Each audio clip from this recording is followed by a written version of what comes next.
Hi, ಎಲ್ಲರಿಗೂ ನಮಸ್ಕಾರ. ಮೊನ್ನೆ ನಾನೊಂದು ಇನ್ಸ್ಟಾಗ್ರಾಮಲ್ಲಿ ಒಂದು ವಿಡಿಯೋ ಹಾಕಿದ್ದೆ.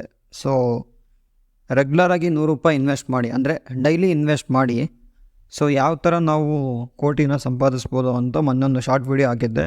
ಸೊ ಅದ್ರದ್ದೊಂದು ಕಂಟಿನ್ಯೂಷನ್ ವರ್ಷನ್ ಇದು. ಸೊ ನಾನು ಫಸ್ಟ್ ಏನು ಮಾಡ್ತಿದ್ದೀನಿ, ನಾನು ಗೂಗಲಿಗೆ ಬರ್ತಾಯಿದ್ದೀನಿ. ಸೊ ಗೂಗಲಲ್ಲಿ ನಾನು SIP ಕ್ಯಾಲ್ಕುಲೇಟರ್ ಅಂತ ಹೋಗ್ತಾಯಿದ್ದೀನಿ.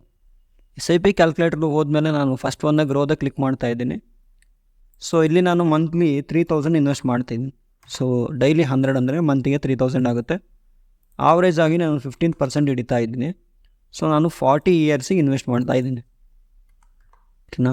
40 ಇಯರ್ಸಿಗೆ ನೀವು ರೆಗ್ಯುಲರಾಗಿ ಅಂದರೆ ಮಂತ್ಲಿ 3000 ಇನ್ವೆಸ್ಟ್ ಮಾಡಿದರೆ, ಸೊ ನಿಮ್ಮ ಟೋಟಲ್ ಇನ್ವೆಸ್ಟ್ಮೆಂಟ್ ಬಂದು 14,40,000 ಆಗುತ್ತೆ.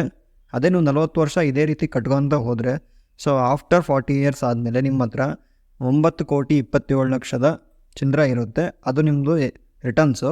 ಮತ್ತು ನೀವು ಇನ್ವೆಸ್ಟೆಡ್ ಅಮೌಂಟ್ನು ಕೂಡ ಕ್ಯಾಲ್ಕುಲೇಟ್ ಮಾಡಿದಾಗ 9,47,11,266 ಟೋಟಲ್ ಅಮೌಂಟ್ ನಿಮ್ಮ ಹತ್ರ ಇರುತ್ತೆ. ಸೊ ನೀವು ಕೇಳ್ಬೋದು, ಈಗ ನನಗೆ ವರ್ಷಕ್ಕೆ 15% ಕೊಡೋಂಥದ್ದು ಸ್ಟಾಕ್ಸ್ ಹೆಂಗೆ ಚೂಸ್ ಮಾಡೋದು ಅಂತ ಕೇಳಿದ್ರೆ, ಇದು ಜಸ್ಟ್ ಒಂದು ಸಜೆಷನ್ ಅಷ್ಟೇ, ಯಾವುದೇ ರೀತಿ ಅಡ್ವೈಸ್ ಇರಲ್ಲ. ಸೊ ನಾನೇನು ಮಾಡ್ತಿದ್ದೀನಿ, ಗ್ರೋಗೆ ಹೋಗ್ತಾ ಇದ್ದೀನಿ.